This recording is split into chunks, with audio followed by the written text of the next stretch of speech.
Buenos días, iglesia, ¿cómo están? Quiero invitarles a que ahí desde su casa cierre sus ojos, por favor, levante las manos al cielo y vamos a orar. Padre Dios, en esta mañana nosotros queremos poner en tus manos este tiempo de palabra.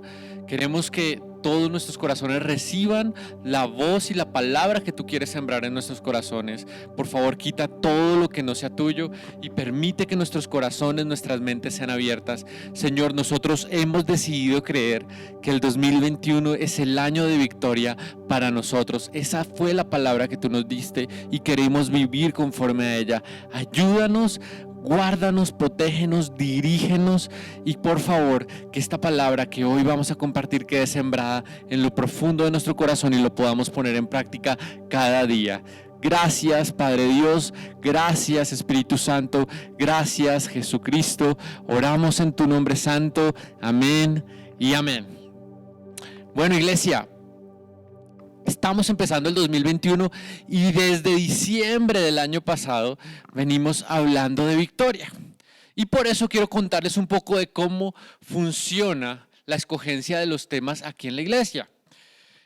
Los temas siempre se escogen como mínimo con 6 meses de anticipación para poderlos compartir no solo en la prédica, sino que oramos en torno de eso los martes y los jueves.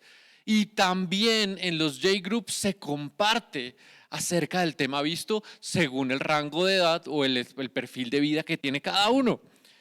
Y para escoger esos temas, el pastor entra en oración y de acuerdo a eso, él va dirigiendo qué temas van cada mes. Y resulta que en el mes de diciembre, el tema que Dios le había dado con 6 meses de anticipación era victoria. Así acabamos el año y decidimos pedirle a nuestra pastora que hablara o que nos compartiera un tema para el primer fin de semana de este año. Ella nos preguntó que si había algún tema especial o específico y le dijimos que no, que lo que Dios pusiera en su corazón para nuestra iglesia, ya que ella es nuestra pastora. Así que ella oró, hizo la prédica y nos dice, cuando ya la terminó, nos dice, quiero que el lema para este 2021 para la iglesia Filadelfia Dios siempre presente sea 2021, el año de victoria. ¡Wow! Nos sorprendimos porque cuando estamos en el mismo espíritu, nuestro pastor oró y Dios le dio esa palabra para terminar el año. Y cuando nuestra pastora oró, ella también recibió confirmación de ese tema. No es casualidad, es lo que Dios quiere para nosotros en 2021. Ahora, muchos nos podemos preguntar, pero ¿cómo hablar de victoria si estamos en crisis? La humanidad entera está en crisis. De hecho, las cifras dadas por medios oficiales dicen que la pandemia está cerca de los 2 millones de muertos. El desempleo está creciendo a nivel mundial. La economía mundial está en crisis. Las ideologías que dividen el mundo están prosperando. Por ejemplo, lo que está pasando en Estados Unidos estos días. Los políticos lograron dividir el país en 2 bandos. Lo que está pasando en Argentina, donde se aprobó el aborto.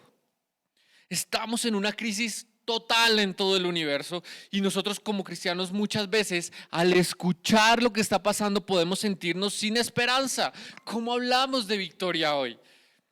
Y precisamente lo que Dios ha puesto en el corazón de nuestros pastores es que sigamos hablando de esto y profundicemos en este tema. ¿Cómo podemos tener victoria en las diferentes áreas de nuestra vida? Y ese es el tema central de hoy. Hoy vamos a hablar de finanzas victoriosas. Finanzas victoriosas. Y para empezar este tema, quiero pedirle a que usted allí en su casa me ayude y responda la pregunta que le voy a hacer a continuación viendo unas imágenes, ¿vale? Si está en familia, lo primero que tiene que hacer es reunirlos a todos y juntos como familia van a responder a la siguiente pregunta en cada imagen que vamos a mostrar. ¿Listos? Entonces, vamos a ver la primera imagen. Y quiero que usted responda esta pregunta. ¿Será que esta persona tuvo o tiene éxito y finanzas victoriosas? ¿Será que esta persona tuvo o tiene finanzas victoriosas? Pues la persona que estamos viendo en pantalla es Steve Jobs y muchos o la mayoría sabemos que él ya murió, pero a hoy, la fortuna de Steve Jobs que heredó a su esposa está avaluada en 27.500 millones de dólares. ¡Wow! Entonces, mientras usted ve esta imagen, conteste ahí en su casa, ¿será que esta persona tuvo finanzas victoriosas? ¿Es un sí o un no? Muy bien. Vamos a pasar a la segunda imagen. La segunda imagen que usted está viendo en este momento en pantalla es la imagen de un deportista famoso, Tiger Woods. Pues resulta que a pesar de los muchos escándalos que ha habido en la vida de Tiger Woods, en el 2020 fue el octavo deportista mejor pagado del mundo, con una ganancia neta de 62.3 millones de dólares solo en 2020. Así que quiero que por favor usted también me responda ahí. ¿Será que esta persona tiene una vida con finanzas victoriosas? Respóndalo ahí. Siguiente imagen. En este momento usted está viendo a Diego Armando Maradona, quien falleció en noviembre del año pasado. Esta semana salió un artículo en las noticias de Argentina donde hablaba el abogado de él y decía lo siguiente: el patrimonio de Diego Armando Maradona, del que se desconoce la cuantía exacta, alcanza para que los herederos, sus 5 hijos reconocidos, vivan toda su vida sin trabajar. Eso fue lo que dijo en una entrevista con la agencia EFE el abogado Mauricio de Alessandro. Muy bien, entonces responda ahí en su casa, ¿sí o no? Cuarta imagen, vamos a verla. Usted está viendo en pantalla en este momento la familia Santo Domingo. Es una de las familias más ricas de Colombia. La fortuna de esta familia en 2017 ya ascendía al 4% del PIB colombiano. Algo así como 11.000 millones de euros, no pesos, 11.000 millones de euros. Así que por favor responda ahí en su casa. ¿Será que la familia Santo Domingo tiene finanzas victoriosas? Muy bien. Y quiero preguntarle a los que respondieron, sí, seguro, estas personas que aparecieron en las 4 imágenes tienen unas finanzas victoriosas. Y quiero preguntarle, ¿está seguro? ¿Seguro? Porque quiero que me acompañe a la Biblia, porque ahí están las respuestas de todo. En la Biblia no solo están las respuestas para los creyentes, sino que están las respuestas para toda la humanidad. Y vamos a ver Romanos 12:2. Romanos 12:2. Y quiero que lo lean, ya que estamos compartiendo juntos, lo lean conmigo ahí en su casa. Léalo conmigo, dice así: no imiten las conductas ni las costumbres de este mundo. Más bien dejen que Dios los transforme en personas nuevas al cambiarles la manera de pensar. Entonces aprenderán a conocer la voluntad de Dios para ustedes, la cual es buena, agradable y perfecta. Bien, vamos a leer también Juan 15:19. Vamos a leer Juan 15:19, que dice lo siguiente: pero ustedes ya no forman parte del mundo. Yo los elegí para que salieran del mundo. Muy bien. ¿Qué es lo que nos está diciendo Dios aquí? ¿Y qué es lo que quiero explicar con estos 2 versículos? Nosotros no podemos pensar como la gente que actúa o que vive según la cultura mundana. Nosotros tenemos que pensar como hijos de Dios. Y quiero complementar esta parte de esto, lo que dice estos 2 versículos con Mateo 6:19 al 20. Acompáñenme ahí, Mateo 6:19 al 20, que dice lo siguiente: no almacenes tesoros aquí en la tierra, donde las polillas se los comen y el óxido los destruye, y donde los ladrones entran y roban. Almacena tus tesoros en el cielo, donde las polillas y el óxido no pueden destruir y los ladrones no entran a robar. Muy bien, quiero que por favor tú vuelvas ahí en tu casa y ahora, según estos versículos, respondas si estos personajes tienen finanzas victoriosas. ¿Listo? Muy bien. Mientras tanto, mientras ustedes responden en familia, quiero reafirmar algo que Dios ha puesto en mi corazón para esta iglesia y para los que somos creyentes. Fue algo que compartí en el último mensaje de 2020. Y es que los creyentes, los que seguimos a Jesucristo, al Salvador, los que creemos en el Padre Celestial, los que sabemos que nuestra posición es ser hijos de Dios, desde esa posición vemos todo el mundo que nos rodea. ¿Por qué? Porque si esto no es así, si yo no estoy parado desde la perspectiva correcta, desde la perspectiva de hijo de Dios, voy a ver victoriosos a los que están sin Dios. ¿Qué me refiero por esto? Por ejemplo, los jóvenes van a ver agradable a sus amigos que viven de parranda. Vamos a ver como agradable las fiestas, las ideologías que quieren enseñarnos hoy en el colegio, en la universidad. Vamos a ver agradable todo lo opuesto a Dios, que no es correcto. Entonces reitero, si yo soy hijo de Dios y estoy parado desde esa perspectiva, lo primero en mi vida no son las costumbres familiares. No es, ay, es que en diciembre en familia nos tomamos unos traguitos. No es, ay, es que yo soy rebelde porque el mundo me hizo así.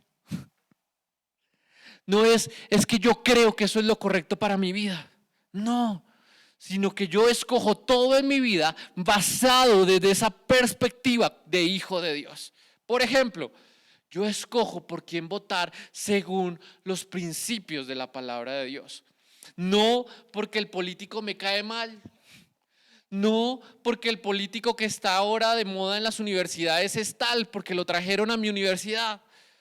No es que yo escojo primero cómo actuar porque soy hincha de un equipo de fútbol. Es porque yo primero escojo lo que voy a hacer según la palabra de Dios. Yo no escojo mi manera de actuar y de pensar según lo que dice el profesor más play o el profesor más bohemio de la universidad que enseña ideas sublimes. No, yo pienso según los fundamentos que Dios ha puesto en mi vida a través de su palabra. ¿Qué quiero decir con todo esto? Que mi forma de pensar está dirigida por Dios. Que mi manera de actuar está primero fundamentada en lo que dice Cristo, antes que la gente que me rodea, así sea mi familia, así sea mi pareja. Y yo sé que para todos nosotros es muy difícil a veces rechazar las ideologías, las teorías, los pensamientos, las ideas de la gente que está cerca de nosotros. Sé que es difícil, pero cada día nosotros tenemos que tomar la decisión de actuar conforme a lo que Dios dice que somos. Tenemos que esforzarnos cada mañana para vivir, pensar y actuar como hijos de Dios. Y eso lo hacemos dirigidos por el Espíritu Santo, como nos lo enseñó nuestra pastora en la primera prédica de este año. Entonces, quiero mostrarles que según lo que dice Mateo 6, 19 al 20, cuáles son las polillas y el óxido que destruyen las finanzas aquí en la tierra. ¿Por qué no son victoriosas las finanzas de estas 4 imágenes y estas personas que aparecían en esas imágenes? ¿Por qué no lo son? Entonces vamos a verlas. Primero, Steve Jobs. Steve Jobs murió a los 56 años de cáncer de páncreas y su dinero no pudo nunca pagar un médico que lo sanara. Todo lo que ganó financieramente en su vida no logró salvarla. Además, durante su vida tuvo que vivir con frustraciones, como cuando Apple dejó de crecer, cuando lo echaron de su empresa, la empresa que había construido con tanto esfuerzo. Y finalmente, esa enfermedad que lo mató. Nada, ninguno de sus dólares guardados en su cuenta pudo salvar su vida. Vamos a ver el segundo punto. La segunda imagen, Tiger Woods. Pues yo no sé si usted sabe, pero en el 2009 se conocieron todas las infidelidades y la vida de desorden y drogas que tenía Tiger. Y el dinero no le sirvió para recuperar su matrimonio. Por el contrario, su esposa al enterarse pidió el divorcio y él tuvo que entregar la mitad de su fortuna. Veamos el caso de Maradona. Maradona murió el 25 de noviembre. Y recuerdo ese día porque en la noche estaba viendo un programa deportivo y le estaban haciendo un homenaje a él. Este programa español estaba hablando acerca de la muerte de Maradona y todo lo que estaba pasando. Y ahí en medio de todo eso un periodista español decía lo siguiente: ¿Maradona, millonario? Sí, pero afortunados nosotros que podemos salir a la calle. Afortunados nosotros que podemos comernos un helado en familia, caminar por cualquier lugar. Porque Maradona tenía tanta presión en todos los aspectos de su vida que no podía salir ni a la calle. Y me asombra esto porque estamos hablando de una persona que no cree en Dios, pero valora las cosas de manera diferente. Número 4, la familia Santo Domingo. Pues esa foto o estas imágenes que están viendo tan bonitas de una familia que tiene mucho dinero en Colombia, en el 2009 pierde a su hijo mayor, al que estaba destinado a ser el heredero de su padre y de toda la fortuna, debido a un cáncer. Y analizando e investigando un poco más acerca de él, decían que tenía una vida llena de excesos y excentricidades. Y no se pudo salvar de una enfermedad terminal, a pesar de los miles de millones de euros que tenían en su cuenta bancaria. Iglesia, unas finanzas victoriosas en Dios no es tener millones guardados en tu cuenta bancaria. Las finanzas victoriosas son las que almacenas en el cielo, que es lo que decía Mateo 6. Donde las polillas de los vicios, donde las polillas de la enfermedad terminal, donde las angustias de este mundo no te las pueden robar. Eso es las finanzas victoriosas. Pero para poder verlo de esa manera, yo tengo que estar parado en la posición que Cristo nos dio al morir en la cruz y en el momento en que lo acepté como mi Salvador. La posición de hijo de Dios es la correcta para poder ver que las finanzas victoriosas son las que se acumulan en el cielo y no las que se acumulan en la tierra. Mírenlo como lo veía Juan, primera de Juan 2:17. Dice: este mundo se acaba junto con todo lo que la gente tanto desea, pero el que hace lo que a Dios le agrada vivirá para siempre. Juan lo veía de otra manera. Juan sabía que tener finanzas victoriosas no era tener riquezas y lujos en la tierra. Por eso decidió pegarse a Jesús. Pero también Pablo lo menciona en Efesios 2:19. Acompáñenme ahí, por favor. Dice: así que ahora ustedes los gentiles ya no son unos desconocidos ni extranjeros, son ciudadanos junto con todo el pueblo santo de Dios, son miembros de la familia de Dios. Iglesia, en el momento en que yo entro, acepto a Jesús como mi Salvador y hago parte de una iglesia, yo empiezo a actuar como ciudadano del cielo, como hijo de Dios, y empiezo a ver que las cosas terrenales no me llenan, las cosas terrenales no son mi victoria está en Cristo. Ahora usted me dirá: bueno, entonces, ¿qué es una vida financiera exitosa? Vamos a verlo, porque una vida financiera exitosa es tener claro lo que Dios nos dice a través de Juan, en tercera de Juan 2. Mire lo que dice: yo deseo que tú seas prosperado en todas las cosas y que tengas salud, así como prospera tu alma. Entonces, finanzas victoriosas en el lenguaje de los hijos de Dios significa que la voluntad de Dios está también en el área financiera de nuestras vidas. Significa que nosotros como familia o como personas que vivimos solas hayamos entregado toda el área financiera a Dios, toda, no nos hemos guardado un pedazo. Y que Él tiene derecho a exigir y a dirigir en esa área. Y para esto podemos hacernos unas preguntas para saber si Dios está ahí o no está. La primera que quiero que te hagas ahí en tu casa es: ¿tienes paz financieramente? ¿Te alcanza lo que recibes para ti y los tuyos? ¿Eres organizado con tus ingresos? ¿Rindes cuentas de tus finanzas a Dios? Y no solo a Dios, porque si tienes que aportar en tu casa, eso muestra que tienes que rendir cuentas a tus padres o a tu pareja. Quinto, ¿eres una persona que en general le va bien en las diferentes áreas de tu vida?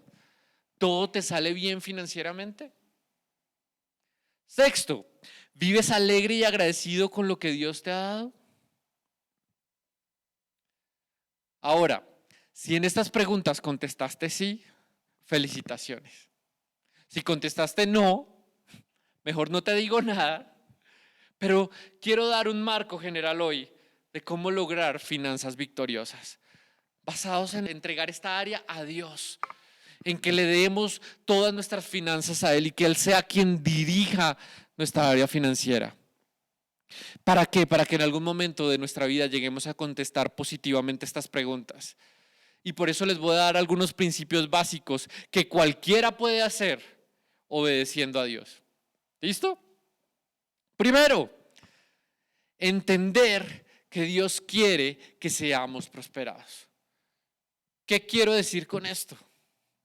Que en nuestra mente tiene que entrar el convencimiento de que Dios quiere que nos vaya bien en la vida. ¿Estás convencido que Dios quiere que te vaya bien? Mira lo que dice Juan 1:8 y que complementa lo que decía tercera de Juan. Josué 1:8 dice lo siguiente: estudia constantemente este libro de instrucción, medita en él de día y de noche para asegurarte de obedecer todo lo que allí está escrito. Solamente entonces prosperarás y te irá bien en todo lo que hagas. Si nosotros estamos bien parados en nuestra posición de hijos de Dios, si nosotros estudiamos su palabra, si nosotros la obedecemos, nos va a ir bien. Es una promesa de Dios. Pero saben, iglesia, hace algunos años, dentro de las iglesias, había una falsa doctrina que entre más pobres fuéramos era mejor, porque eso era humildad. Pero la humildad está en el corazón, en nuestras actitudes, en nuestra manera de actuar, no en la pobreza.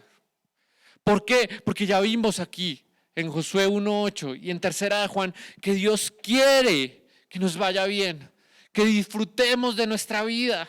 Entonces, si Dios quiere que nos vaya bien, eso es prosperidad para nosotros. Pero la prosperidad de un cristiano, de un creyente en Dios, no es tener la vida de millonario de Hollywood, porque eso es el mundo. La vida victoriosa financieramente de un hijo de Dios es cuando nos parecemos más a Jesús. Jesús no era pobre. Nunca le faltaba nada, porque Él no corría tras el dinero. Nosotros tenemos que parecernos a Él. Entonces, el primer punto es que se nos meta en nuestra cabeza que nosotros somos hijos de Dios y que Él nos quiere ver bien. Él nos quiere ver bien. El segundo punto es que Dios debe ocupar el primer lugar en nuestra vida.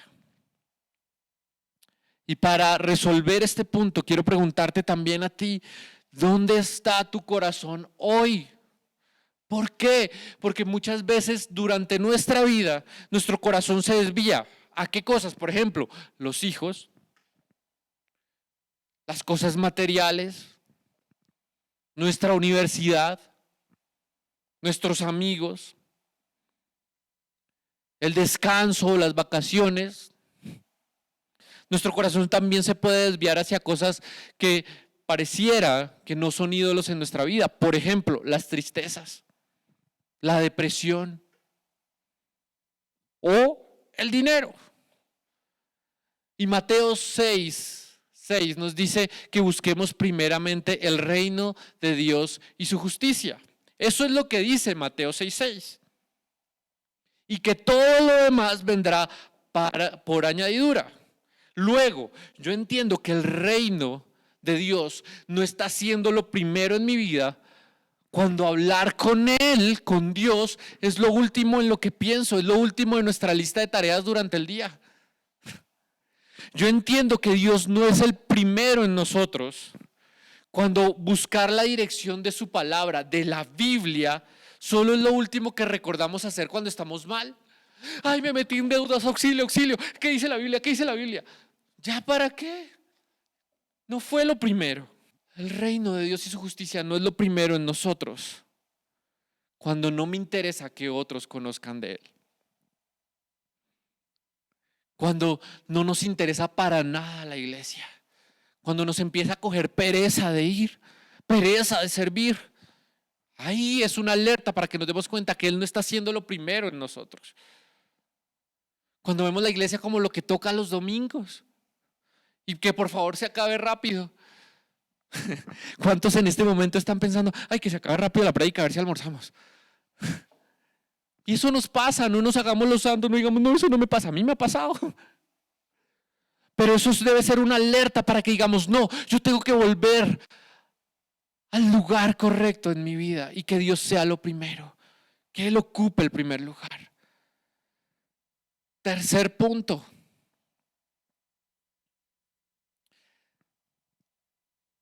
Las riquezas no son el fin o el objetivo final de un creyente. Las riquezas no son el fin o el objetivo final de un creyente. Y para este punto quiero que usted me acompañe a 1 Timoteo 6:10. 1 Timoteo 6:10. Dice, pues el amor al dinero es la raíz de toda clase de mal. Y algunas personas, en su intenso deseo por el dinero, se han desviado de la fe verdadera y se han causado muchas heridas dolorosas.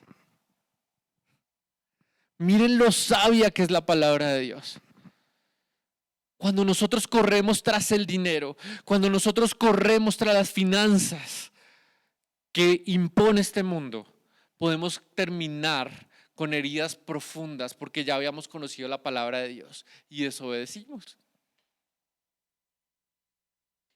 Esto pasa también en la humanidad en general, pasa en las parejas, amor al dinero, pasa en los líderes políticos, por eso vemos tanta corrupción a nivel mundial, amor al dinero, pasa en líderes religiosos. Por eso desafortunadamente hoy vemos tantas críticas desde los no creyentes a los creyentes y a los pastores, porque por unos pocos que han fallado en esta área, muchos hemos sido criticados. Pero antes de criticar a otros, antes de criticar a tu gobierno, antes de criticar a los pastores que se han equivocado, antes de criticar a tu pareja, tenemos que evaluarnos a nosotros y preguntarnos, ¿será que yo amo el dinero? ¿Y cómo sabes si lo amas? Pues yo quiero responder esto. Yo amo el dinero cuando pienso en mi interior. Yo mejor no ofrendo en la iglesia porque estamos en tiempo de pandemia, yo necesito ahorrar, ¿qué tal me quede sin trabajo? Cuando estás en un lugar comiendo o alguien te está sirviendo y dices, no, yo hoy mejor no doy propina, hoy no porque es que eso me sirve para pagar el bus, para pagar el parqueadero. Amo el dinero cuando vemos a los necesitados en las calles y sacamos cualquier excusa para no darles ni ayudarlos. Dices, ay, ya no alcanzo a darles porque es que cambió el semáforo y tengo que arrancar. Porque es que estoy en mi casa, pero es que mientras bajo a la cocina, busco algo, me pongo los zapatos, salgo y ya se han ido. Cuando no me esfuerzo en lo más mínimo por dar a los demás, porque me da miedo que se me acabe lo que tengo. Eso es amar al dinero. Y mira que no estoy hablando solo de plata. Mira que estoy hablando de cosas materiales. Mira que estoy hablando de comida. Iglesia, tener lujos, riquezas y comodidades no son nuestro fin, son la añadidura. Quiero contarles un testimonio en mi vida. Desde que me casé, durante varios años estuvimos viviendo con mi esposa en un apartamento muy pequeño. Y en estos últimos 7 años, de los 7 años, en los últimos 3, 2, hemos estado muy espichados porque iban a ser Ali, nació Ali, estábamos muy arrinconados con tantas cosas que teníamos por la bebé. Y este año, en medio de la pandemia, Dios nos permitió cambiar de casa e ir a un apartamento un poco más grande. Es bonito, estamos felices. En los años, desde que empecé a trabajar, Dios nos ha permitido tener algunos carros y cambiarlos. Y esto es chévere, sí. Pero, iglesia, eso no llena el corazón. No eres más feliz por tener una mejor casa. Eso es lo que te dicen en el mundo. Pero no eres mejor persona por cambiar de carro o por vestirte con marcas. No eres más feliz cuando tienes lujos y puedes viajar por todo el mundo. Eso es lo que te dice la cultura del mundo. Eso al final, cuando somos hijos de Dios, solo es la añadidura. Porque cuando estás con Dios, lo que más te hace feliz es ayudar, es dar. Es cuando un niño en la calle y su familia te sonríen porque les diste de comer o de vestir. Ahí es donde yo de verdad he sentido alegría, me he sentido lleno, me he sentido que sí valgo para algo en esta vida. Cuando logro ayudar a otros, cuando logras orar por alguien que necesita esa oración. Y eso es lo que dice Mateo 6:24. Dice, nadie puede servir a dos amos, pues odiará a uno y amará al otro. Será leal a uno y despreciará al otro. No se puede servir a Dios y estar esclavizado al dinero. Y con esto podemos ver, iglesia, que las finanzas victoriosas es tener a Dios de nuestro lado. Y miren lo que complementa Primera de Juan 3:17. Primera de Juan 3:17. Pero el que tiene bienes de este mundo y ve a su hermano en necesidad y cierra su corazón contra él, ¿cómo puede morar el amor de Dios en él? Pues vámonos a leer porque este versículo es poderoso. Dice, pero el que tiene bienes de este mundo y ve a su hermano en necesidad y cierra su corazón contra él, ¿cómo puede morar el amor de Dios en él? Y esto me lleva al cuarto punto. Y el cuarto punto quiero que por favor usted lo escriba así, porque sé que muchos están tomando nota en su casa y quiero que lo tome de esta manera. El cuarto punto para tener finanzas victoriosas es cumplir lo que dice Lucas 6:38. Cumplir lo que dice Lucas 6:38, que dice así: den y recibirán. Lo que den a otros les será devuelto por completo, apretado, sacudido para que haya lugar para más, desbordante y derramado sobre el regazo. La cantidad que den determinará la cantidad que reciban a cambio.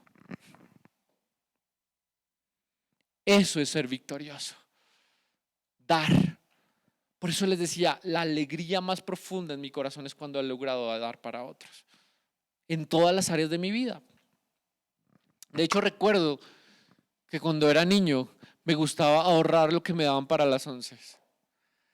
Y en las fechas especiales de nuestra familia me gustaba darle regalos a mis papás. Y aunque eran regalos baratos, muy sencillos, lo que llenaba mi corazón era la alegría y la sonrisa que ellos mostraban al abrir el pequeño detalle que yo podía darles. También recuerdo que cuando en la medida que fui creciendo, alguna vez mi hermana quería una muñeca y un carro de Barbie. Y yo durante todo el año ahorré para poder dárselo de cumpleaños. Y la alegría de ella al destapar ese regalo llenó mi corazón. Pero en la medida que me acercaba a Dios en mi vida, me he dado cuenta que eso solo era el inicio, pues me faltaba mucho más. Al conocer a Dios en profundidad, he aprendido que no solo darle a mi familia o a los que quiero, sino también a otros, a los que tienen necesidad. Eso me hace feliz. Eso llena mi corazón. La alegría de ayudar a otros es superior a comprar, a tener. Y eso es opuesto a lo que nos enseña el mundo. Entre más plata tengas en el banco, te sientes mucho mejor. Eso es mentira, porque te sientes mucho mejor cuando logras darle a otros. Y Dios te da para que ayudes a otros. Este fin de semana pasado, el lunes festivo, eran las 9 de la noche y estaba en mi casa cuidando a mi hija porque estaba con fiebre, con malestar estomacal y estaba muy preocupado por ella y yo quería estar solo con ella para cuidarla. Y en ese momento, mientras la cuidaba, a las 9 de la noche, escuché a lo lejos, en la calle, personas pidiendo ayuda, con dolor y con desesperación. ¿Qué es lo que hace nuestra carne en ese momento? ¿Y qué es lo que dicen muchos hoy siendo creyentes? Porque eso es lo que nos dice nuestra carne, no es Dios, es nuestra carne, que dice, no, primero mi hija. Y muchos hoy en la iglesia dicen, no, pero en este momento no puedo porque mi hijo, mi hija me necesitan, está enfermo, está estudiando, está haciendo algo importante. Pero eso es nuestra carne, ese no es Dios. Además, la carne muchas veces te va a decir lo que me dijo a mí el lunes festivo a las 9 de la noche. Mi carne me dijo, pero ¿qué les vas a dar si no tienes efectivo? Porque a mí no me gusta cargar efectivo. Pero mientras te arreglas, mientras te pones los zapatos, mientras bajas, mientras vas a la cocina, mientras buscas algo, ya se van. ¿Para qué vas a hacer, para qué vas a ir a hacer eso si tienes que cuidar a tu hija? Sin embargo, si Dios está en nuestro corazón, ese pensamiento va a ser inferior a la voz del Creador. Y yo sentí en mi corazón un grito profundo que decía, ayuda. Así que fui corriendo donde mi esposa, le dije, toma, cuida a la bebé, por favor. Me dijo, ¿qué vas a hacer? Espérame, por favor, voy a hacer algo rápido. Me puse los zapatos, fui a la cocina, saqué lo que encontré, dije, voy a buscar, bajé corriendo. No sabía que había bebés, pero cuando el Espíritu Santo está en tu vida, Él te va a decir. Y yo sin saber que había bebés, bajé bolsas de leche para bebé, para que pudieran prepararlo con agua.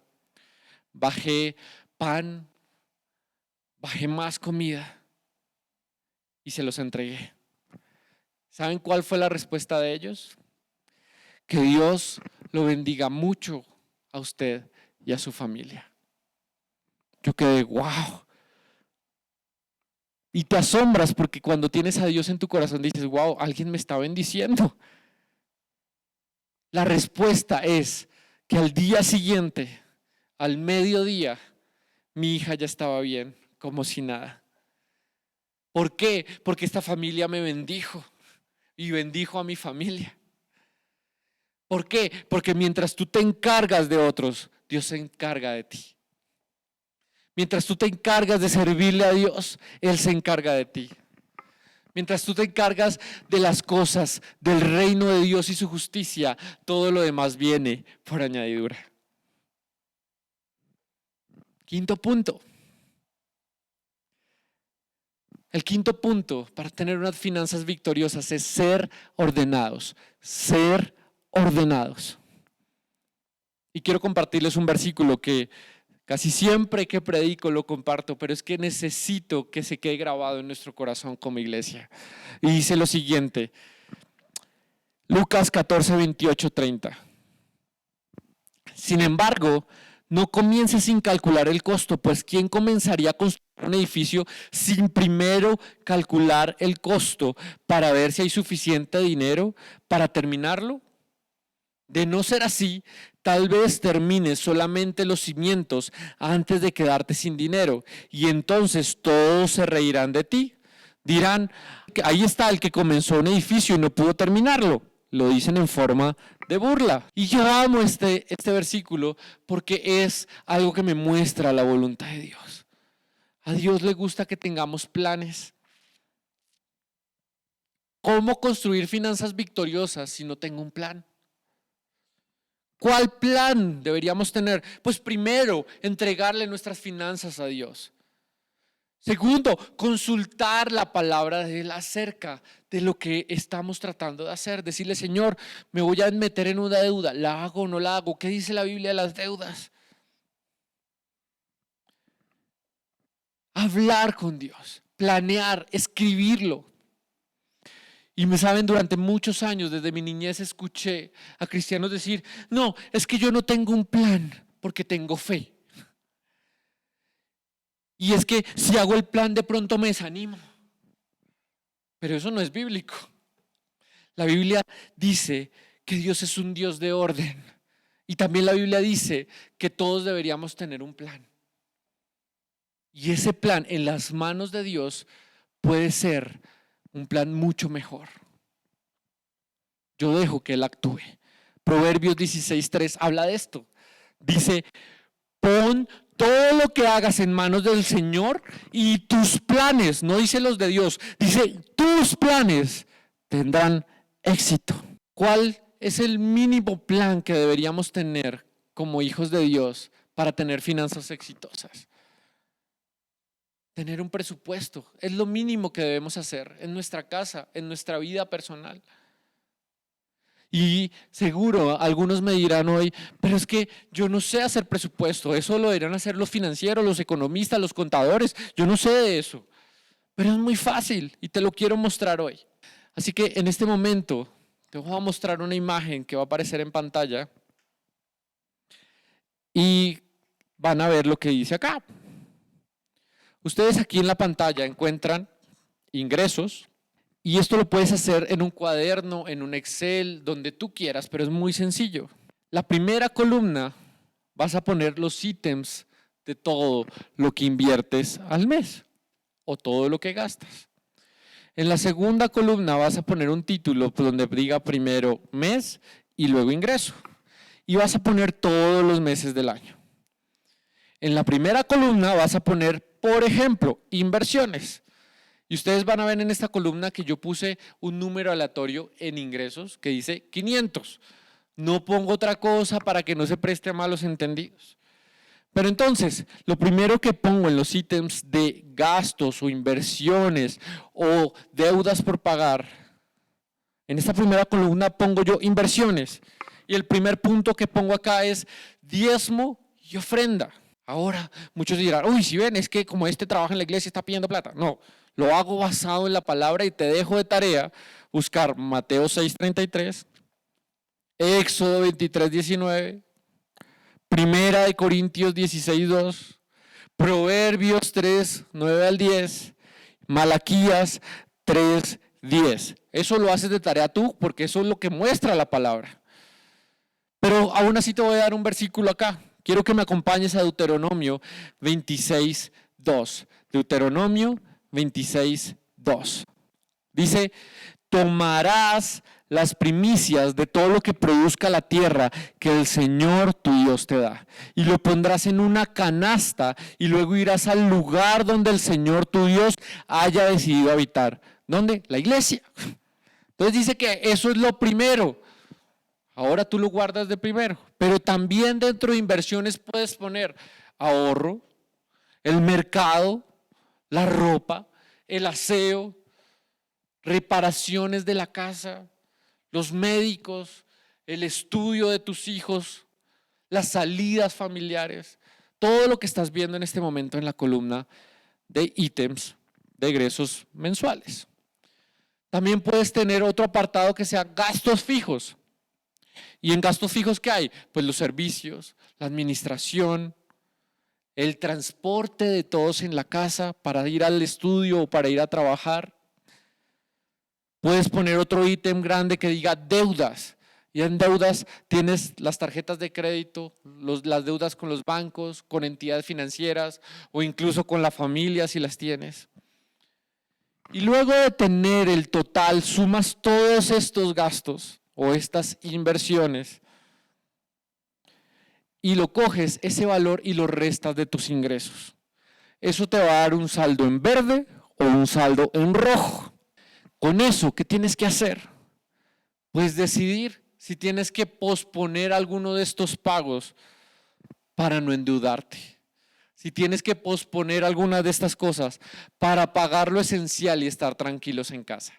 Con esto te presentas delante de Dios con este saldo en verde o este saldo en rojo. Y le dices, Señor, ayúdame, te pongo en tus manos esto que está aquí. Luego vas y trabajas. Mientras trabajas y haces lo que te corresponde, pides sabiduría. No te estresas, descansas en Él. Pues sabes que Dios no falla y Él hará su parte también. Y cuando empiezas a actuar así como un hijo de Dios, vas a empezar a ver que poco a poco tu vida va cambiando. De hecho, Filipenses 4:19 dice lo siguiente. Y este mismo Dios, quien me cuida, suplirá todo lo que necesiten de las gloriosas riquezas que nos ha dado por medio de Cristo Jesús. Cuando tienes un plan, puedes descansar que Él va a suplir conforme a sus riquezas. Sexto punto. En caso de ya estar mal financieramente, tú dices, ya me equivoqué. O sea, ¿cómo hago si ya estoy mal? Ya estoy endeudado, no tengo plata, no tengo trabajo, estoy mal. ¿Qué hago? Pues lo primero que debes hacer es cumplir con todo lo descrito en los 5 primeros puntos que ya tomaste nota. Si no tomaste nota, vuelve a ver la prédica al terminar. Y lo segundo, ¿qué debes hacer? Da prioridad a pagar lo que debes. Organiza un plan de pago para no quedarte sin techo y sin comida, pero para que puedas pagar tus deudas. Y tú dices, pero es que solo me sobran 20 pesos. No importa, Dios es fiel y sabe que tú estás arrepentido y que pediste perdón por tomar malas decisiones financieramente. Entonces, con ese perdón, Dios lo coge y transforma ese perdón y ese plan financiero que tú tienes. Y Él dice, te voy a ayudar a pagar pronto. Y cuando menos pienses, Él ha dado los ingresos para que cada día puedas pagar más esa deuda y salgas de ese momento de crisis. Romanos 13:8 dice lo siguiente, iglesia. No deban nada a nadie, excepto el deber de amarse unos a otros. Si aman a su prójimo, cumplen con las exigencias de la ley de Dios. Iglesia, yo sé que muchas veces nosotros hemos tenido que sacar créditos, nosotros hemos tenido que pedir prestado a alguien para pagar algo. Pero nuestras finanzas, cada vez que eso pasa, tienen que organizarse con un plan específico para pagar lo más pronto posible. Y tratar que en nuestra vida, antes de tener que pedir prestado a un banco, antes de usar la tarjeta de crédito, ya tengamos el dinero para pagar. Porque Dios dice en Romanos 8 que no le debamos nada a nadie. Así que el deber es una de las últimas o la última opción. Lo tercero que puedes hacer si ya te equivocaste es tomar la decisión en tu vida que mientras pagas todo lo que debes, no te vas a dar ningún lujo más. ¿Por qué? Porque hay que pagar el precio de nuestras malas decisiones. Y tú me dirás, pero si yo no tengo plata, ¿qué lujo me voy a dar? Pues iglesia, hoy en día mucha gente se da el lujo de salir o pedir a la casa hamburguesa. Si tienes para pagar tus deudas, no pides a domicilio, cocinas, porque es más barato. Uy, pero extremo, sí. Si tú quieres tener finanzas victoriosas, hay que irnos al extremo de obedecer la palabra de Dios. Porque eso nos va a centrar, porque hemos sido malos administradores, porque hemos estado en el extremo de las deudas, porque hemos estado en el extremo de hacer con nuestra plata lo que queremos y no lo que dice Dios. Séptimo punto, y es el último. Séptimo punto, perseverar. Y tú me dirás, ¿y en qué persevero? En Dios. Y es lo que el pastor nos compartió hace 8 días. Por eso era el tema inicial de cada subtema de victoria. Para obtener victoria en todas las áreas de nuestra vida y en el área financiera y dejar de sentirnos perdedores, tenemos que cumplir una vez más lo que dice Romanos 12:2. Y vamos a volver a leerlo. Romanos 12:2. Dice, no imiten las conductas ni las costumbres de este mundo. Más bien dejen que Dios los transforme en personas nuevas al cambiarles la manera de pensar. Dios tiene que cambiar nuestra mente. Y entonces aprenderán a conocer la voluntad de Dios para ustedes, la cual es buena, agradable y perfecta. Tenemos que perseverar en Dios. Tenemos que perseverar en su palabra. Tenemos que perseverar en el servicio. Tenemos que perseverar en la iglesia en donde Dios nos puso. A lo largo de muchos años, nosotros como familia que le ha servido a Dios, desde que yo era niño, mis papás le servían a Dios, desde que nací, ya le servían a Dios. Uno de los grandes problemas que hemos visto en los creyentes es la inconstancia. Y eso pasa no solo en los creyentes, sino en toda la humanidad. Muchos dejamos tareas a medias, empezamos algo y no continuamos. Pero lo peor que podemos hacer es entregar nuestra vida a Cristo y dejarlo de lado a los 2 o 3 meses. Y eso es lo que nosotros hemos visto a lo largo de todos los años que Dios nos ha permitido servirle y trabajar en la iglesia. Vienen algunos y dicen, amo a Dios, me enamoré, estoy feliz de estar aquí. Y a los pocos meses se van, se cansan, se van para el mundo otra vez. Hay otros que duran 1, 2 o 3 años y luego de haber empezado el proceso dicen, no, pero es que esto está como muy largo, ya no, mejor no sigo. Eso no es perseverar.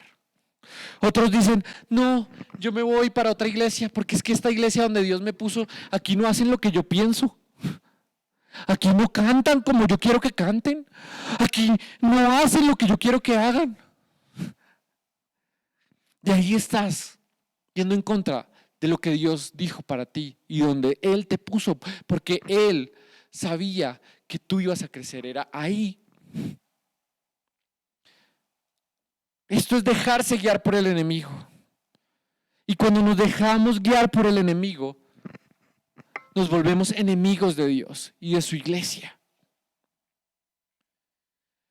No perseverar en Dios es apartarnos de su voluntad. Es no avanzar de la mano de su palabra. Y aunque nos cueste decir, Señor, me cuesta, pero ahí voy. El año pasado en todo lo que vivimos como familia fue duro. Muchas veces pararse y decir, voy a ir a orar, voy a ir a ayudar a todos los de la iglesia y voy a seguir predicando y voy a seguir cantando y voy a seguir adorando, porque estábamos en un momento de extremo dolor, pero perseveramos. En el momento en que no perseveras en Dios, de ahí en adelante, solo hay un paso para que todas nuestras decisiones sean equivocadas. Solo hay un paso para que les sean infieles a su pareja. Solo hay un paso para que tus finanzas sean destruidas. Solo hay un paso para que tus proyectos no sean dirigidos por Dios y entonces pierdas todo lo que has trabajado. En el momento en que tú no perseveras, solo hay un paso para que el servicio que diste ya no valga para nada. Y como concluí en diciembre, quiero reiterarlo hoy. No hay victoria sin Dios. Pero la victoria de Dios en nuestras vidas y específicamente hoy en nuestras finanzas viene como resultado de perseverar hasta el fin donde Dios nos puso. Siendo dirigidos por Dios. Y no movernos de ese lugar donde Dios nos puso a menos que Él no lo diga. Si Él no te dice cámbiate de iglesia, no te cambias. Si Él no te dice cámbiate de trabajo, no te cambias. Es que uno no deja las cosas tiradas, uno no deja a la esposa tirada porque es que ahora que tuvo hijos se engordó. Uno no deja el trabajo tirado porque es que el jefe me cae gordo.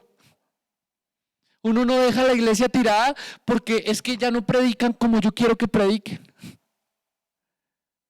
Yo persevero y me muevo hasta que Dios lo diga. Y eso es algo que me encantó cuando he tenido la oportunidad de leer la historia de Moisés. Porque Moisés fue así. Moisés hablaba con Dios claro y le decía, Dios, si tú no estás conmigo, yo no me muevo. Y miren qué es lo que dice Éxodo 33, 15 al 16. Dice, entonces Moisés dijo a Dios, y miren cómo le habla a Dios, si tú mismo no vienes con nosotros, no nos hagas salir de este lugar. ¿Cómo se sabrá que me miras con agrado a mí y a tu pueblo si no vienes con nosotros? Pues tu presencia con nosotros es la que nos separa a tu pueblo y a mí de todos los demás pueblos de la tierra. Lo que dice Moisés aquí es increíble y es lo que tenemos que hacer nosotros como hijos de Dios. Si Dios no va con nosotros, no vamos a ninguna parte. Porque lo necesitamos, porque sin Él nos equivocamos. Así que yo quiero invitarte a que ahí en tu casa te pongas de pie como un símbolo de que estás dispuesto para orar y vamos a hacerlo. Y yo quiero ahí que con los ojos cerrados tú pongas tu mirada en Dios y repitas conmigo esta oración. Padre Dios, en el nombre de Jesús, reconocemos que hemos pecado porque hemos puesto nuestra confianza en el dinero y no en ti como proveedor. Te pedimos perdón porque nos hemos olvidado de ti pensando que el dinero proviene de nuestro trabajo, de nuestro esfuerzo, de nuestros títulos, de nuestras amistades, de nuestros contactos, de nuestras palancas. Te pedimos perdón por buscar el dinero fácil. Te pedimos perdón si alguno de nosotros ha cedido a propuestas corruptas en las empresas donde trabajan. Te pedimos perdón por poner nuestra confianza en la suerte al jugar al baloto, por despilfarrar lo que nos has dado, por poner nuestra confianza en otras cosas sino en ti, en no administrar bien el dinero que nos diste. Reconocemos que el poder, la unción y la sabiduría para hacer dinero provienen de ti. Perdónanos por no enfocarnos, por enfocarnos en la añadidura y no enfocarnos en ti. Perdónanos por no ponerte a ti en el primer lugar. Repítalo conmigo, dígale, perdónanos por abandonar tu casa y decidir y dedicarnos a nuestros negocios, a nuestro trabajo, a nuestras empresas, a nuestro estudio. Te pedimos perdón porque al disfrutar o añorar las cosas materiales y las riquezas te hemos olvidado a ti. Hoy reconocemos que no podemos servir a dos señores. No podemos servir a Dios y a las riquezas. Por eso en esta mañana te elegimos a ti, decidimos servirte a ti. Te pedimos perdón por robarte, por no darte las primicias. Hoy hacemos un compromiso de dártelas a ti y darte lo mejor de nuestro trabajo.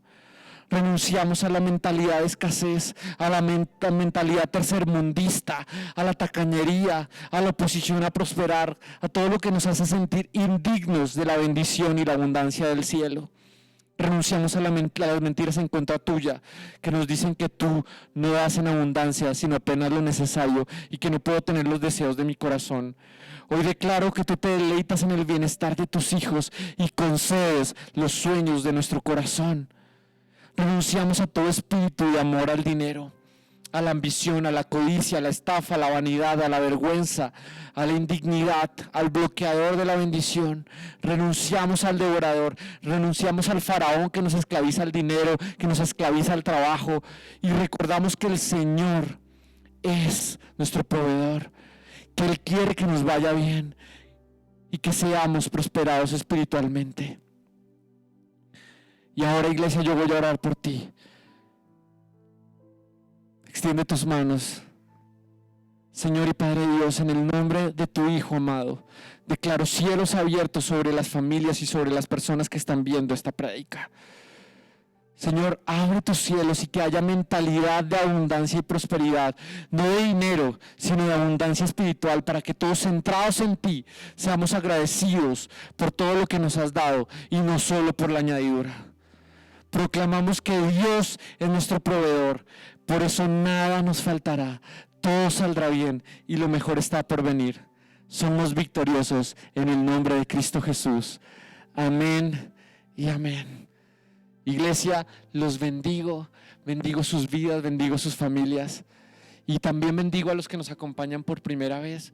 Quiero que repitas rápido conmigo esta oración. Di: Padre Dios, en esta mañana yo te entrego mi vida, reconozco que Cristo es mi Señor y mi Salvador y que a partir de ahora mi nombre está escrito en el libro de la vida. Doy gracias porque tú me das la victoria aunque el mundo esté en crisis, en el nombre de Jesús. Amén y amén. Y si tú hiciste esta oración por primera vez, quiero decirte que eres llamado hijo de Dios y a partir de ahora puedes vivir en victoria. Tan pronto se acabe la pandemia, tan pronto se quiten las restricciones para reunirnos, ven, congrégate con nosotros. Te esperamos aquí porque somos tu familia y la familia victoriosa de Dios. Así que los bendigo y nos vemos la próxima semana. Bendiciones.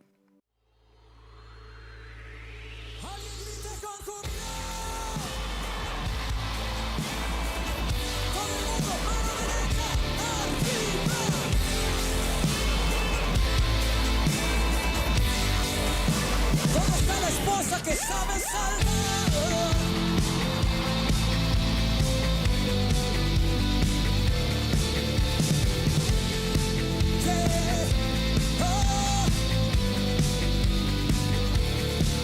Dice: hay un clamor en el corazón, hay un deseo en el interior, es la voz de los hijos de Dios.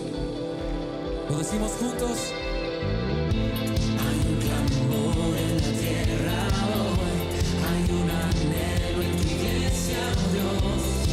Es tu novia esperando por ti. Levanta sus brazos en alto y dice fuerte: ven, tu iglesia te desea, ven, tu esposa te anhela, ven, tu pueblo te adora, te espera.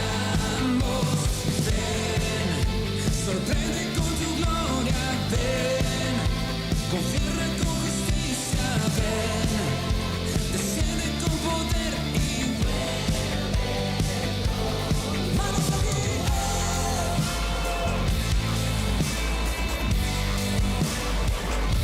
Lo decimos juntos. Hay un clamor en el corazón, hay un deseo en el interior, es la voz de los hijos de Dios. Se vale usar sus manos aquí. Hay un clamor en la tierra hoy, hay un anhelo en tu iglesia, Dios. Es tu novia esperando por ti. Alguien lo puede decir fuerte, bendice. Ven, tu iglesia te desea, tu esposa te anhela, tu pueblo te adora, te esperamos.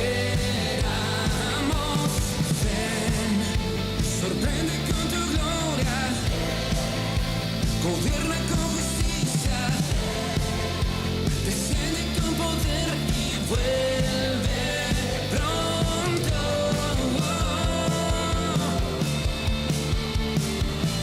Cristo viene.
Date un mejor aplauso a Jesús.